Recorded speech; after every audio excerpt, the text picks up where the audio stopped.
పుష్ప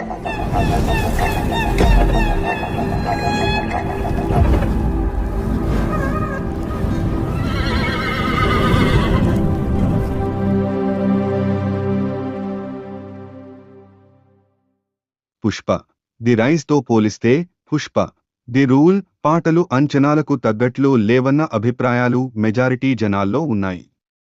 ఇందులో పాటలు బాలేవని అనలేం. కానీ పుష్ప స్థాయిలో మాత్రం వైరల్ కాలేదు. టైటిల్ సాంగ్ చూసేకి కిసిక్ 3 పాటల విషయంలోనూ ఇలాంటి అభిప్రాయాలే కలిగాయి. లేటెస్ట్గా వచ్చిన ఐటెం సాంగ్ కిసిక్ పుష్పలోని ఊ అంటావా పాట ముందు అస్సలు నిలవలేదని సోషల్ మీడియాలో కామెంట్లు వినిపిస్తున్నాయి. అయితే ఊ అంటావా పాట కూడా మొదట విన్నప్పుడు మామూలుగా అనిపించింది. కానీ తర్వాత అది సోషల్ మీడియాను షేక్ చేసేసింది.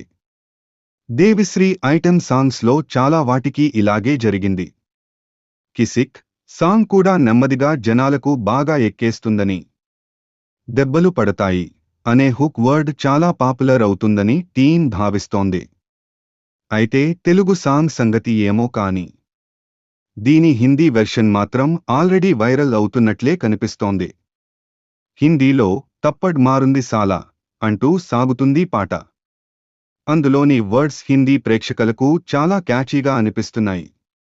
ఇక దేవి పాట అంటే బీట్కు ఢోకా ఉండదు. ఈ పాట మంచి ఊపుతో సాగడంతో హిందీ ఆడియన్స్ ఈ పాటతో అప్పుడే రీల్స్తో మోత మోగించేస్తున్నారు. సోషల్ మీడియాను ఒక ఊపు ఊపుతున్నట్లే కనిపిస్తోంది సాంగ్. పుష్ప సినిమాను తెలుగులో కంటే హిందీలోనే బాగా చూశారు. ఆ సినిమా మేనరిజమ్స్, పాటలు అక్కడే ఎక్కువ వైరల్ అయ్యాయి. పుష్ప మీద అంచనాలు కూడా అక్కడే ఎక్కువ ఉన్నాయి. బాలీవుడ్లో ఇలాంటి ఊపున్న మాస్ పాటలు రావడం తక్కువ. దీంతో అక్కడి జనం తప్పడ్ మారుంగి సాలా అంటూ ఊగిపోతున్నారని సోషల్ మీడియా ట్రెండ్స్ చూస్తే అర్థమవుతోంది.